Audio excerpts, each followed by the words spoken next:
eu mandei até no grupo lá do painel a comparação aqui das coletivas de imprensa, uma feita com o Lewandowski e o ministro Alexandre Padilha, e a outra feita pelo Estado de São Paulo. Deixa eu mostrar primeiro a do Lewandowski.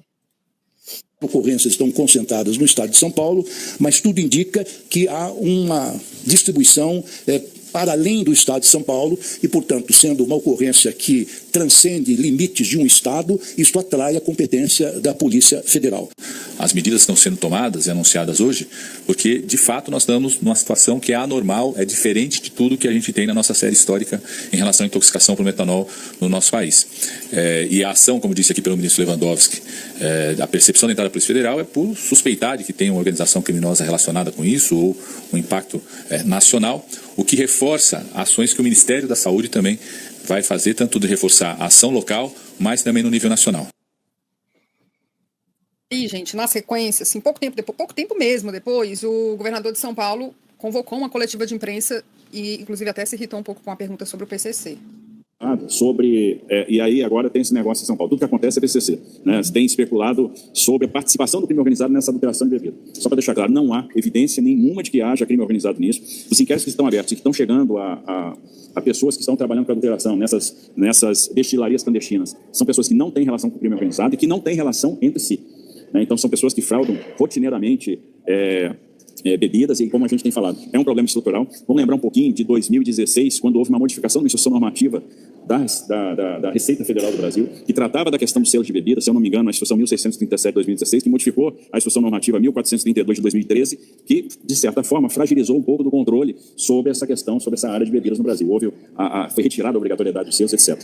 Nos últimos dias, a gente apreendeu 50 mil garrafas de bebida com suspeita de adulteração e nas últimas operações 15 milhões de selos fraudados. Então observe que é de fato um problema estrutural. Nós temos um problema que não é só do estado de São Paulo, é um problema de Brasil. Nós vamos ter que pensar realmente como fazer a fiscalização dessas bebidas para diminuir a incidência dessas bebidas adulteradas, dessas bebidas fraudadas, dessas bebidas clandestinas, que é um problema não só fiscal, um problema de evasão tributária, mas é um problema de saúde pública, como a gente está vendo agora, onde um problema de manipulação pode gerar realmente os efeitos que a gente está vendo agora, efeitos graves para a segurança da população. Como é que pode já descartar a priori esta fonte que adquiriu o produto do envolvimento com o crime?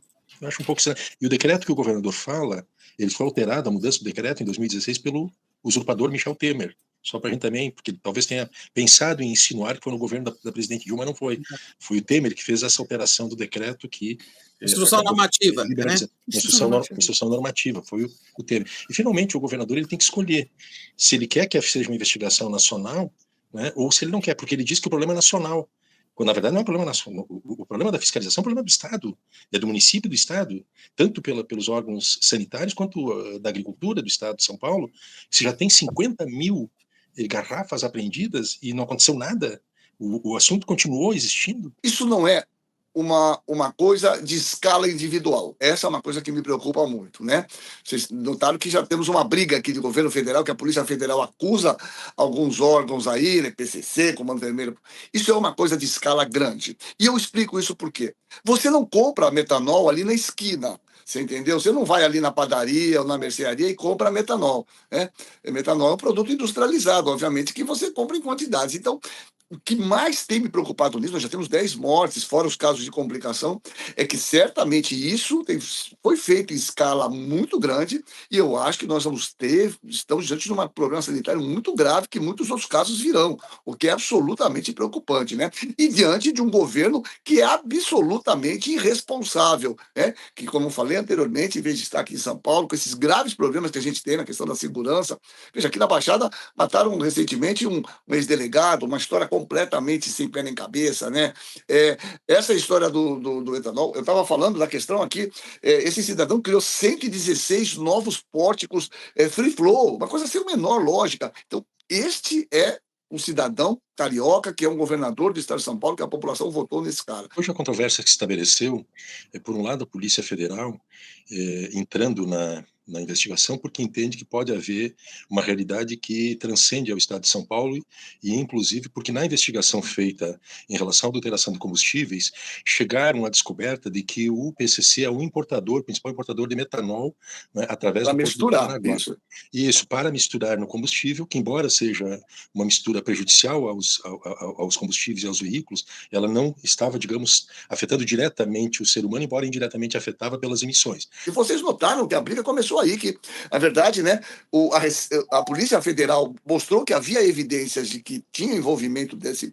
E já o governo, muito interessante, muito rapidamente, o governo do Estado, dizendo que não, que isso eram questões locais. Não acredito. Repito, não acredito, porque você não tem metanol para comprar na esquina. Você tem metanol de compra em quantidade, que é um produto industrializado. Reinsisto nisso. Eu acho que a ligação entre essas coisas, para mim, é total. Por que você acha que o governador de São Paulo está tão empenhado, tão, né, exaltado em descartar o envolvimento do PCC? Na entrevista que ele deu agora no final da tarde, ele está dizendo, ao passo que o governo federal levanta essa suspeita, o Tarcísio está dizendo que agora em São Paulo tudo é PCC, não existe o menor indício de que o PCC esteja envolvido nisso. O que justificaria o indivíduo pegar 2, 3 garrafas e pôr metanol? Bom, aí tem uma questão criminosa, então tem que ver onde isso aconteceu e ir atrás e falar assim, olha, o indivíduo quis fazer uma atitude criminosa para matar os indivíduos que consomem, veja, foram consumidos e era nobre de São Paulo.